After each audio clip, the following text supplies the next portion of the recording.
CBSE board 2023 का PYQ है। आपको दिया हुआ है if A vector and B vector and C vector, तीन वेक्टर है, three vector such a magnitude, A vector का मैग्नीट्यूड का वैल्यू गिवन है 7, बी मैग्नीट्यूड का गिवन है 24, सी वेक्टर का मैग्नीट्यूड है 25, and A plus A vector plus B vector plus C vector, ये आपको 0 दिया हुआ। Then find the value of A dot B vector plus B dot C vector और C dot A vector का value आपको find करना है। तो यहाँ देखिए जो आपको जो दिया हुआ है ए वेक्टर का मैग्नीट्यूड वो आप लिखिए। देखिए जो लिखा हुआ है प्रॉब्लम में, बी वेक्टर का मैग्नीट्यूड आपको 24 है और सी वेक्टर का मैग्नीट्यूड आपको 25 है। ठीक है, ठीक है। तो इसको हम क्या करेंगे, यहाँ इसके हेल्प से इसका आपको वैल्यू निकालेंगे ए डॉट बी, ये आपको पूरा सम का। तो यहाँ देखिए A vector plus B vector और क्या plus C vector is equal to 0 है। स्क्वायरिंग कर लीजिए बोथ साइड, बोथ साइड, ये बार बार आया है, रिपीट किया जाता है एग्जाम में, बोथ साइड। तो A vector plus B vector B vector sorry, यहाँ लिखिए बी वेक्टर और क्या प्लस सी वेक्टर। हम स्क्वायरिंग करेंगे तो मॉड लगा लेंगे, यहाँ आपको 0 का स्क्वायरिंग क्या होगा, कर दीजिए, वो तो 0 ही होगा। देखिए जब आपको ए वैल्यू दिया हुआ है, इसका मैग्नीट्यूड निकालेंगे तो क्या होगा, ए स्क्वायर, ये रूट के अंदर में, तो क्या होगा ए होगा। अगर इस पे स्क्वायर कर देंगे तो क्या होगा,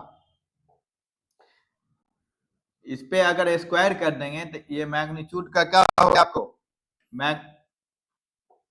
मैग्नीट्यूड का आपका स्क्वायर हो गया। ठीक है, तो आपको क्या होगा, यहाँ ये हट जाएगा, ये स्क्वायर, ये आपका स्क्वायर हट जाएगा, ये वेक्टर मैग्नीट्यूड आपको B vector A magnitude equal to ये आपको ए स्क्वायर होगा। मैग्नीट्यूड निकालने का A vector dot A vector, इसका मतलब होता है आपको ए वेक्टर उसका स्क्वायर। इसको तो मैग्नीट्यूड में ले सकते हैं हम, जब मैग्नीट्यूड में लेंगे तो ये स्क्वायर हट जाएगा, आपको देख लीजिए ये स्क्वायर हट जाएगा। अब इसको कीजिए तो ए स्क्वायर ही रह जाएगा यहाँ पे। देखिए मैग्नीट्यूड का मतलब क्या होता है, इस पे स्क्वायर है, ये रूट के अंदर में है, और क्या है रूट के अंदर में, उस पे स्क्वायर है, ये मैग्नीट्यूड, ये कटेगा ए स्क्वायर, ए वेक्टर रह जाएगा यहाँ, तो यहाँ समझिएगा। अब देखिए इस पे A vector plus B vector plus C vector, इसको दो मरतबा आप लिख लीजिए, या A plus B plus C का फॉर्मूला यूज कीजिए। तो देखिए आपको A plus B plus C का फॉर्मूला क्या है, स्क्वायर का, इसका होगा आपको ए स्क्वायर और plus B square plus C square plus C square. आप डायरेक्ट कॉमन लिख सकते हैं ए डॉट बी और क्या है बी इंटू सी और प्लस सी इंटू ए। तो इसी तरह आपको जब हम ए स्क्वायर को लिख सकते हैं, हम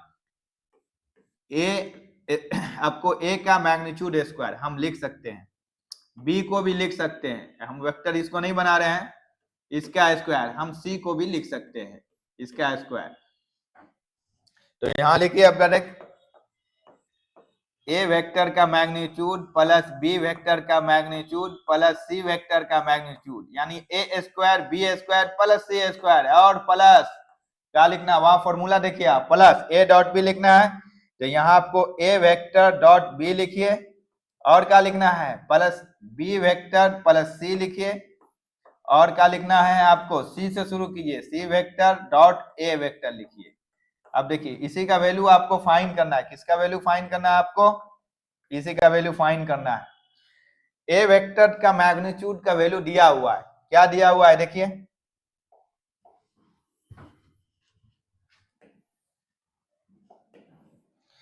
ए वेक्टर का मैग्नीट्यूड का वैल्यू दिया हुआ 7, उसका अगर स्क्वायर करेंगे तो ये हो जाएगा आपको 49, 7 का स्क्वायर।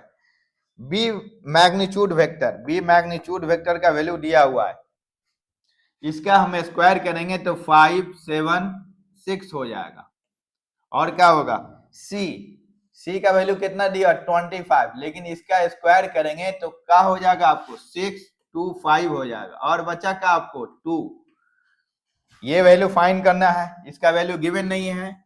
ए डॉट बी वेक्टर और क्या plus C B vector dot C vector और क्या आपको C vector dot A vector. तो यहां देखिए ये किसके बराबर था, 0 के बराबर था। ठीक है, ये सबको ऐड करेंगे आप तो क्या उस साइड ले जाइए, ऐड कीजिए, निकालिए यहाँ 2 और ए डॉट बी लिखिए और बी डॉट वेक्टर सी लिखिए और क्या सी वेक्टर डॉट ए वेक्टर लिखिए। ये इक्वल टू हो गया -1250 हो जाएगा। ये सबको ऐड करेंगे तो इससे 2 से आप काटेंगे तो क्या होगा -625 आंसर आएगा आपका, किसका ए वेक्टर डॉट बी वेक्टर का और किसका बी और सी वेक्टर का और क्या आपको plus C vector dot A vector का। ये आपका फाइनल वैल्यू आ गया -625। नेक्स्ट